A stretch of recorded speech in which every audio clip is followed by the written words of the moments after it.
What's up, sunshine? Welcome to the show. I'm Coy Wire. This is CNN 10, your 10 minutes of worldwide news with no opinion, no slant, representing all sides of a story equally, letting you decide what to think.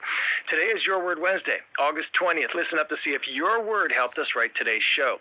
We start with some big developments in the push for peace in Ukraine. U.S. President Donald Trump says he is arranging a meeting between Ukrainian President Vladimir Zelensky and Russian President Vladimir Putin. The announcement follows his recent individual meetings with both leaders and could be a major step towards finally ending Russia's war on Ukraine.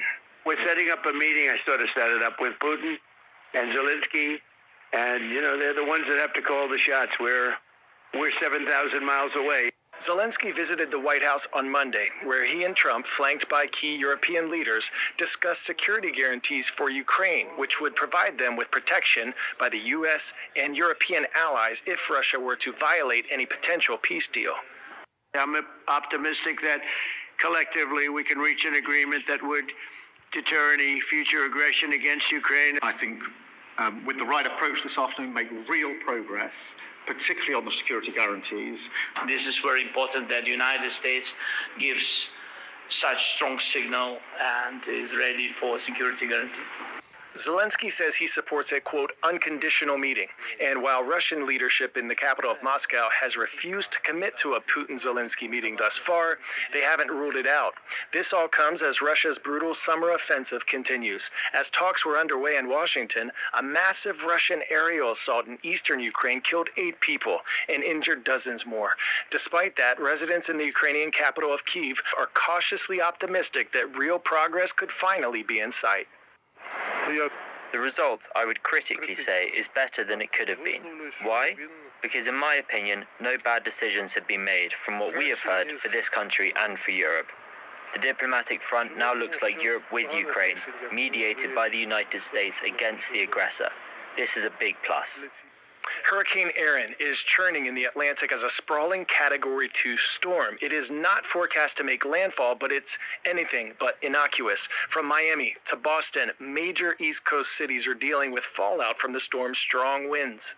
You're allowed on the beach, but you will not be allowed in the water because we have treacherous conditions going on right now.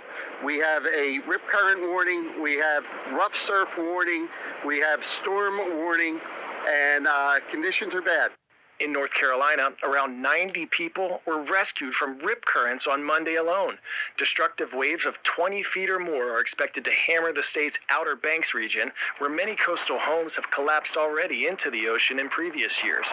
So, if any of you will be near the beach soon, please exercise extreme caution. Officials warn that even with a picture-perfect weather forecast, ocean conditions could be deadly. With Hurricane Erin's impacts being felt all along the East Coast, let's take a quick beat to learn about what we can do if we ever find ourselves in a riptide. Riptides are powerful currents that flow away from the shore like rivers, pulling swimmers farther out to sea than they intended. If you ever find yourself stuck in a riptide, the key is to remain calm. Do not try to swim against the current. Instead, calmly swim parallel to the shore, and when you feel that you've escaped that outward flowing current, calmly swim back to the shore at an angle.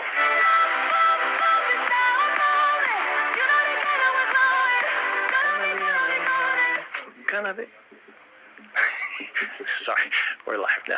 If you have that song stuck in your head, you probably have a friend, sibling, or maybe 2 young daughters like myself who have a certain movie on repeat at home. K-pop Demon Hunters, a worldwide phenomenon making history. For the first time since 2001, a girl group has topped the Billboard Hot 100 music charts with a song from the most watched animated original film in the history of Netflix. Arlinda Kincaid has more. From your TV screen to the top of the music charts, the film K-pop Demon Hunters isn't just breaking viewership records. It's redefining what an animated film can do. They're stealing the souls of our fans? It's got K-pop, it's got demons, and it's got 158 million views and counting. That makes it the most watched animated original film in Netflix history. It's been a streaming phenomenon where people are watching the movie, they are spreading it through word of mouth, so people have really united around this movie and its music. The film follows the Huntrix, a girl group by day, demon hunters by night, as they battle supernatural threats while topping the K-pop charts.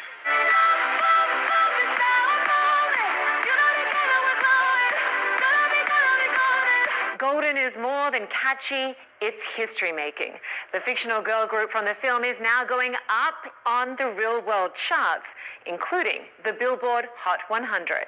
And the last time a girl group topped the charts was 24 years ago. It's pretty wild to think that there has never been a K-pop girl group that has reached #1 on the Billboard Hot 100 before the fictional group of Huntrix from K-pop Demon Hunters.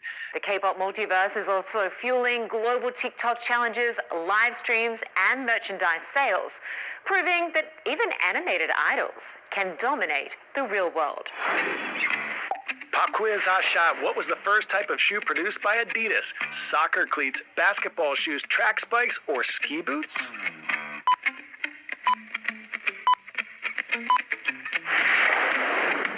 Track's what I'm talking about. The company's first shoes were track spikes. Adidas gained international recognition after gold medalist Jesse Owens wore their shoes at the 1936 Berlin Olympics. Now to an American fashion designer who's under some criticism for cultural appropriation after a new shoe release by Adidas. Cultural appropriation is defined as the act of taking or using things from a culture that is not your own, especially without showing that you understand or respect that culture. Members of the group sometimes feel exploited or even disrespected. The new Adidas slip-on shoe resembles a Mexican huarache, a traditional sandal made by artisans in Oaxaca, Mexico. The designer said he wanted to honor Mexican-American culture, but Mexico's President Claudia Sheinbaum argues that indigenous communities should be reimbursed for their intellectual property. CNN's Valeria Leon explores what makes these shoes a unique point of cultural heritage. Listen. The hands of artisans in Villa Hidalgo, a village in the mountains of Oaxaca, Mexico, adjusted leather strips that shape these traditional sandals, known as huaraches. They are made, among others, in Raimundo's workshop, who claims his technique is an old one handed down over generations. The traditional indigenous sandals style was replicated by designer Willy Chavarria and sold by the Adidas brand under the name Oaxaca Slip-On. Authorities complained, considering it to be a cultural appropriation of footwear. Es una propiedad intelectual. It is intellectual property, Sheinbaum said, and there must be compensation. Both the designer and the brand apologize. In his statement, the designer explained that his intention was to honor the culture and art of Oaxaca. It's a great achievement to have helped the company and the designer recognize their mistake and assume responsibility. But this is not the first time a brand has committed an act of cultural appropriation. Authorities of Villa Hidalgo are seeking to establish a handicrafts registry that protects the original designs. Mexico also has a legislation that punishes the brands that use indigenous designs without authorization.